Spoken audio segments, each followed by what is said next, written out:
November 23, 1996. Ethiopia's capital Addis Abeba's Bole International Airport was as busy as ever. In front of the gate number 4 of this airport, a shining Boeing 767 aircraft was standing. 9 years old, this aircraft was one of the first wide-body fleet of Ethiopian Airlines, and even today, its silver shine was intact.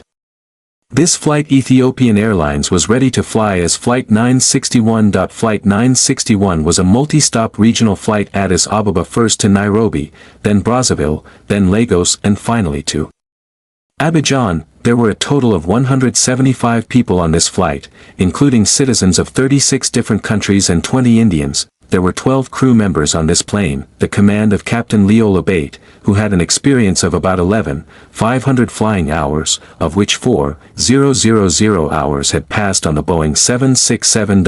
In the cockpit, next to him, in the role of the first officer, Jonas Mercuria was sitting, who also had more than 6,500 flying hours. Flying hours was a good experience. Flight 961 takes off at 9 minutes.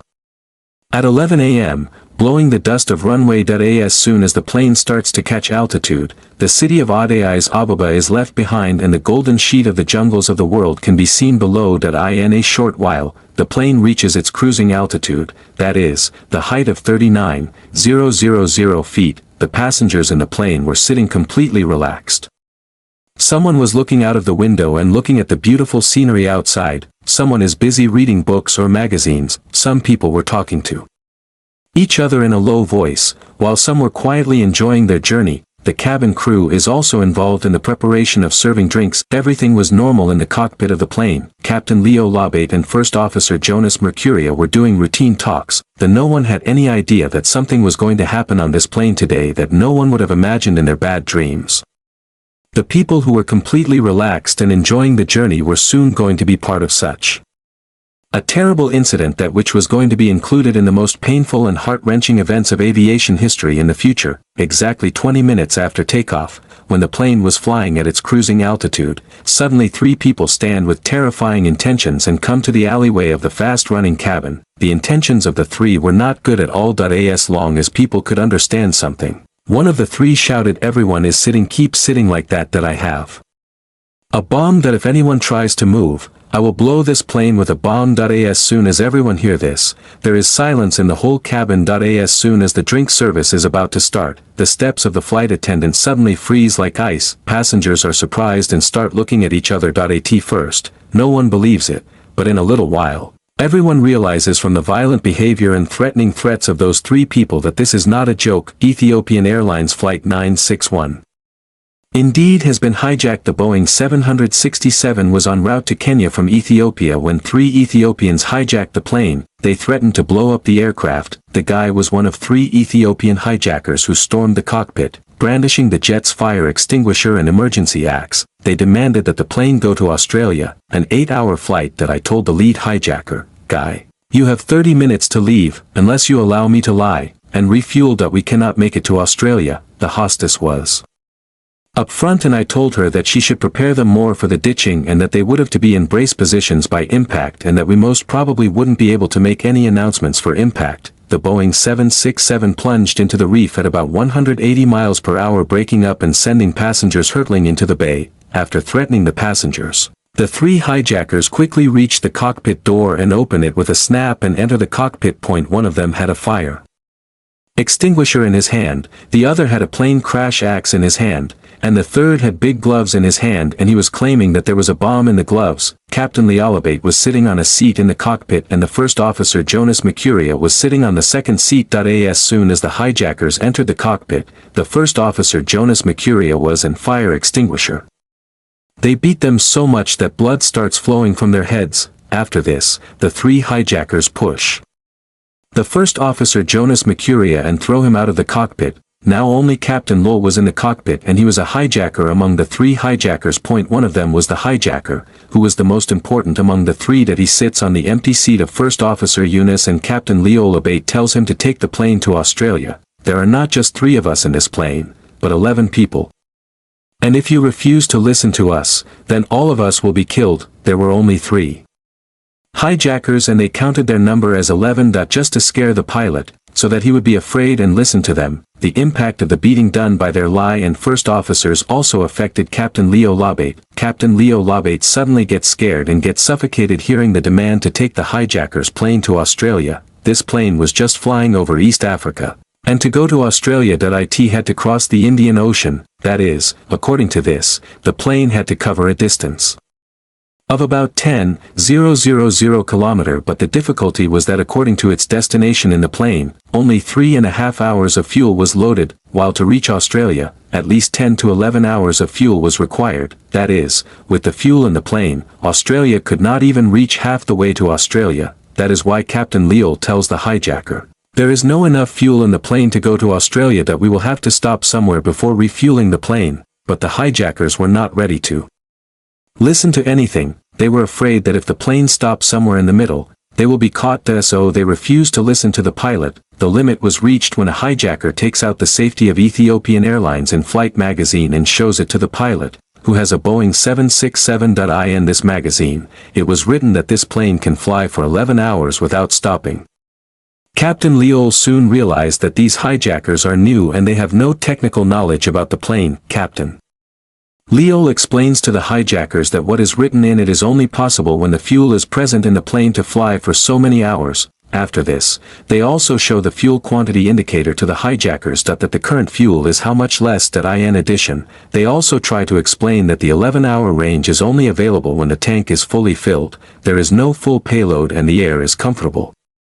But the hijackers still felt that Captain Leo was lying to them. The lines of suspicion on their faces were getting deeper and deeper. They did not understand all those technical things. This was not the first time for Captain Leo Labate when his plane was hijacked. Even before that, he had been a victim of hijacking twice. The first time was when on April 12, 1992, he had taken command of Ethiopian Airlines Flight ETH-574 from Addis Ababa, when two hijackers hijacked the plane, and he was asking with grenades in his hand to go to Canada, but somehow, after 4 hours of drama at Jomo Kenyatta Airport, both finally surrendered. The second time when the Leo Labates were flying a Boeing 737-200 from Addis Ababa on March 17, 1995, 5 hijackers hijacked the plane and asked to take it to Sweden. But even here, after many hours of drama, the hijackers had put down their weapons. No damage was done to the aircraft and no passenger or crew member was harmed.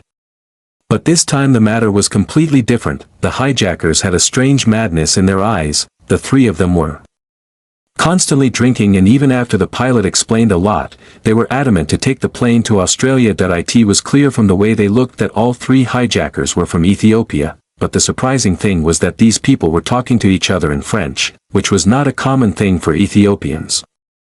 Captain Leo Labate learned from the violent behavior of those hijackers that if these deranged hijackers forced him out of the cockpit, the way they beat the first officer and the plane would crash, and all the passengers would be killed. When the situation was like a well on one side and a ditch on the other side, Captain Leo chose the third way, that he keeps the hijackers entangled in the talks and tries to get hold of the situation somehow. Captain Leo Labate is completely calm and tells the hijackers that the air traffic control will have to tell the real situation to change the route.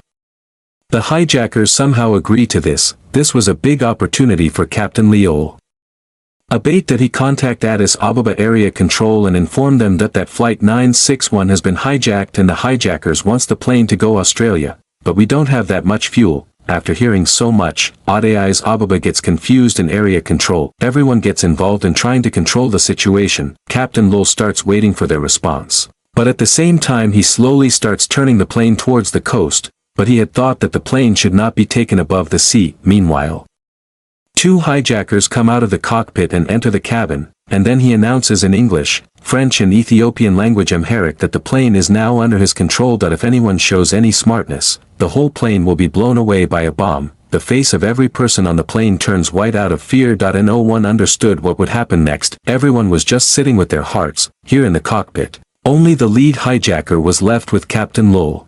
He takes out the phone number of the General Sales Agent of Australia from the Ethiopian Airlines timetable and tells the pilot to call Australia now. Lol explains to him that there is no telephone in the plane, that if you want to talk there, you will have to get it relayed from the air traffic control first. This time too, fate was with Captain Leo and the hijacker agreed for it. Meanwhile, the Ethiopian Flight 961 was passing over Kenya. Nairobi ATC contacts and says that this plane has been hijacked. Hijackers want to take the plane to Australia and want to talk to the general sales agent of Australia. Captain Leo Labate also tells that only 2 hours of fuel is left in the plane. As soon as he hears this, there is a commotion in the Nairobi control room. The first thing the controller says is that it is impossible to reach Australia in such a low fuel. To handle the situation, the controller tells the captain to take the plane to Mombasa first because the plane's current location is very close to Mombasa, that if the plane is landed there first and refueled, then Australia can be reached from there. There was only one answer to this, that the hijackers do not want to let the plane land anywhere other than Australia.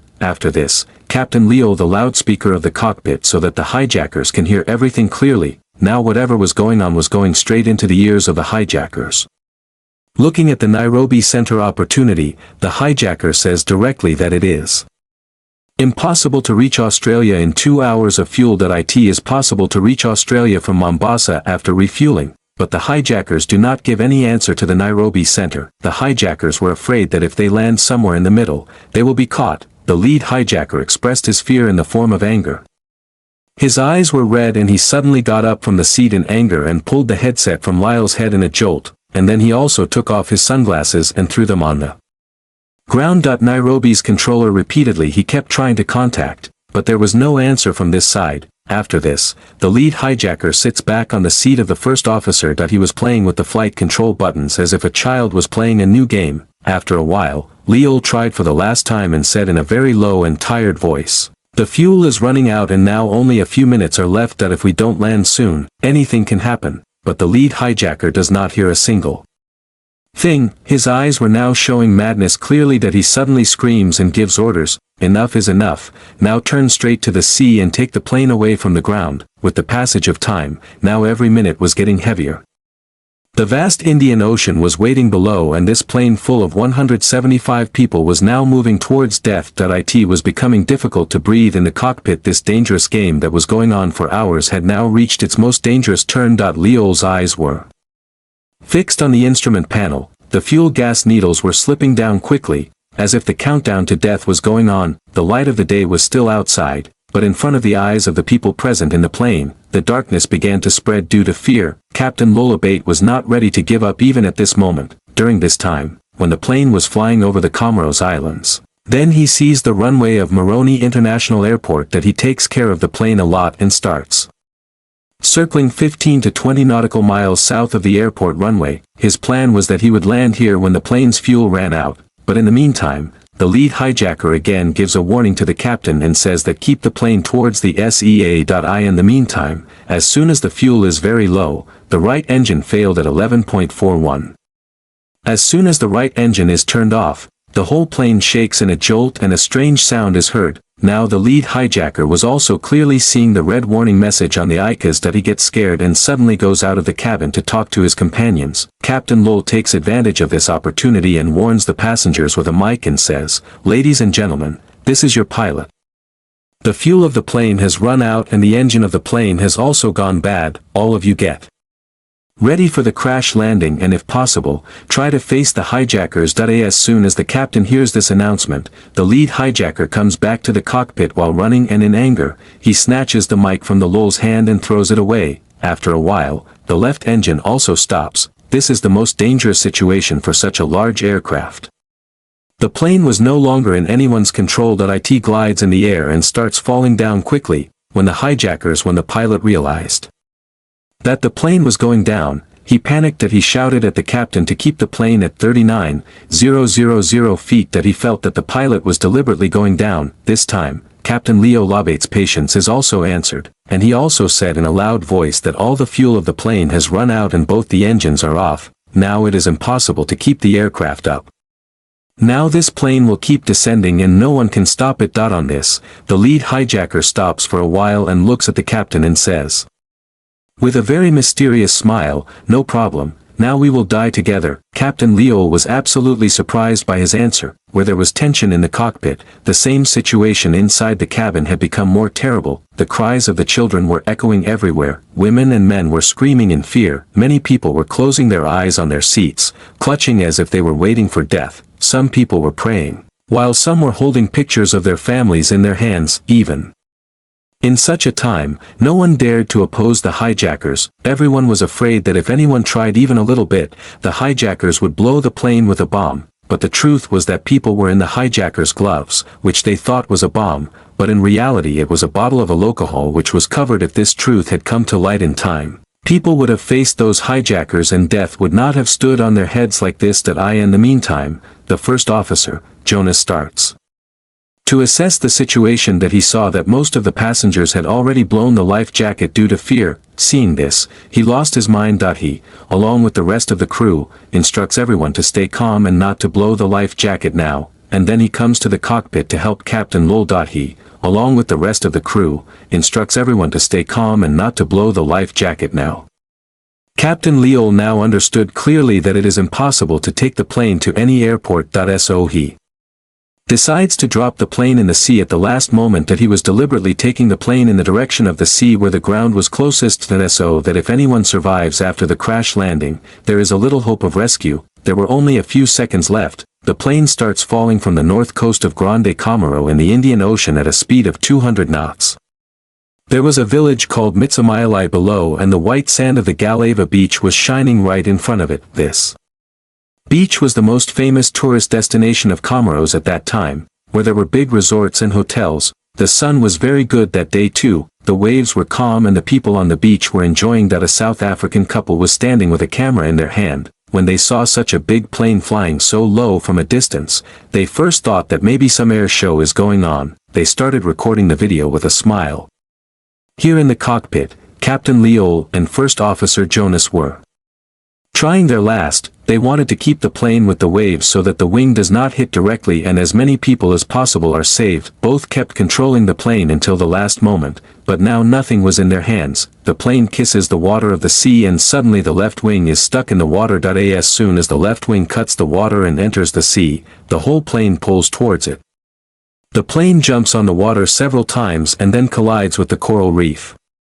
Hidden under the water in a powerful way, with the sound of a loud explosion, the whole plane breaks into 4 large pieces and quickly fills the water in all of them. The plane that was at the height of the sky was sinking into the sea as soon as it saw it. The people who did not tie the seat belt inside, collided with them and died. Those who had blown the life jacket inside, they stick to the roof as soon as the water filled and they drown in the water and wash their hands from life. However, some fortunate people who fell into the water, they start floating on the waves. And the people who were alive inside, they are trying to get out of the broken parts. People standing on the beach also understand that this is not an air show, but a big plane crash. The scene of the plane crash was so horrific that panic broke out on the beach, and the women present there started screaming.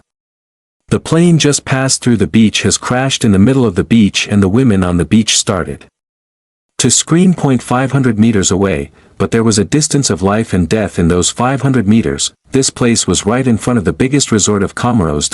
In this case, the people present there suddenly come into action. First of all, the scuba divers of the hotel run with the boat. There were also 8 French doctors with them who came to celebrate the holidays. After a few seconds of the accident, found out about this, the first boat reaches the crash site and tries to rescue the survivors. After a while, all the injured are taken to the rescue hospital. And this plane crash caused by 3 stupid hijackers. 175 out of 125 people die, including 3 hijackers. The rest of the 50 people somehow survived, but they were also injured. Both pilots were among those who survived. These 50 lives were safe because of Captain Lul Abate's smart, experienced, and precise decisions taken till the last moment. The rest of the 50 people survived. They were able to finish the fuel, and both the engines did not panic even when they failed, and for the last second, keeping the control of the aircraft in his hand, kept the plane at such an angle that the impact should be as low as possible and the landing should be somewhere around the coast. This was the reason that the plane did not fall directly into the open sea, but fell near the shore, and thousands of people got a chance to swim out and get rescued immediately. If the captain had made a little mistake in the last few minutes, then perhaps not a single passenger would have survived. For this extraordinary courage and airmanship, the Flight Safety Foundation later awarded Captain Lul Abate the Professionalism in Flight Safety Award. A special team of the Ethiopian Civil Aviation Authority investigated the entire incident. According to the official investigation report, there was no technical failure in the plane. Engines, fuel system, and flight controls were all in good condition, but during the investigation, investigators were shocked to find the cockpit voice recorder. because it was able to record only the last 34 minutes. The second engine was recording 32 minutes before it closed and 2 minutes after it closed. There was no audio recording of the entire flight. The second was a very difficult flight data recorder. In the investigation, it was found that the data frame settings of Boeing 757 were accidentally installed in this Boeing 767. Because of this, a lot of parameters were either wrongly recorded or completely lost. Despite these limits, one thing was clear from the available evidence, that the direct cause of crash were the hijackers. When the fuel was over and both the engines were off, the hijackers were not ready to listen to the captain. But why did the hijackers hijack this plane? To know this, you will have to understand Ethiopia and the 1990s. In fact, in the 1990s, the era of bloodshed in Ethiopia was at its peak. The years were terribly dry and the famine had killed millions of people, and on top of that, the civil war had broken the country. Emperor Haile Selassie was overthrown, and a military dictatorship, known as the Derg, was established in the country. This included the brutal soldiers who had gunned down thousands of people in the name of the Red Terror. But shortly afterward, the Derg regime also collapsed, and the Derg leader, Mengistu Haile Mariam, fled to Zimbabwe overnight. Subsequently, the Ethiopian People's Revolutionary Democratic Front came to power, and a period of retaliatory politics began. Soldiers and supporters associated with the old regime were imprisoned. Soldiers and supporters associated with the old regime were being thrown into prisons. As a result, many people wanted to flee the country. In ancient times, Ethiopian Airlines were among the few airlines in the world which was based on strict safety standards, but the security of these airports was extremely weak. Between 1991 and 1996, at least 10 times Ethiopian Airlines planes were hijacked. Most of the hijackers were such Ethiopians who just wanted to leave the country and go to an asylum in another country. All three hijackers of Flight 961, Almayehu Bekele Bilaheim, Matthias Solomon Bile and Sultan Ali Hussein, were also part of this fear and desperation. After the fall of the Derg regime, all three wanted to 40800:23:18, 705:00:23:21, 805 flee out of fear of the new Tigray-dominated government. Two of them were high school graduates and one of the hijackers worked in nursing. The three did not have any employment. Some of their information was going to Australia and living in an asylum.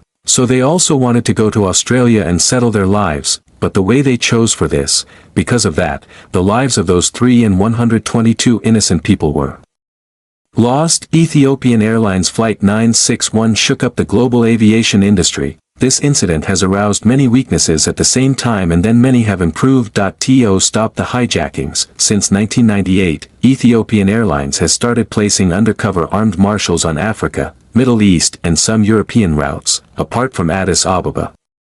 These people fly in plain clothes as passengers and take responsibility for cockpit safety. This program later became the basis of the Federal Air Marshal Service of the United States. With this, Captain Leo Labate had clearly told the hijackers that the fuel was low, after which the hijackers forced them to fly further. By taking a lesson from this mistake, new guidelines came, according to which the pilot is now taught that hijackers should never tell the correct fuel status. If ever a plane is hijacked, take it to the nearest airport, no matter why the hijackers are not refusing, and talk to him in coded or indirect language from the ATC. All these things are part of the hijacking SOP of every airline today. In this incident, the most deaths in 125 deaths were due to the fact that the passengers had blown life vests inside the cabin. As soon as they filled the water, they stuck to the roof and could not get out. Immediately after this incident, Ethiopian Airlines and then ICAO gave instructions to all the airlines to explain this to the passengers in the safety demo, that in such a situation, the life jacket should be removed only after landing the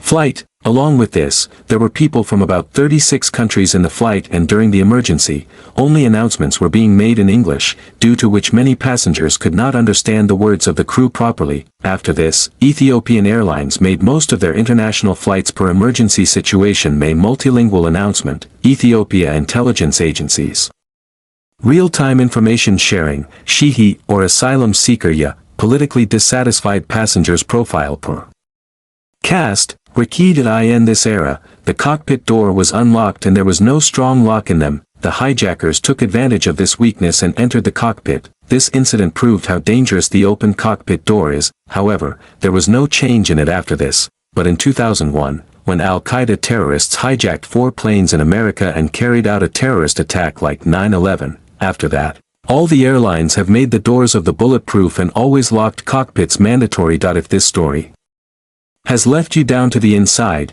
then another terrible incident in aviation history, the Cherokee-Dodri mid-air collision, will also surprise you. In 1996, 349 people died and 2 planes collided in the air near Delhi. Where was the mistake? Whose miscommunication was it? And how did this become the world's largest mid-air collision? You can see the link in the description of this video.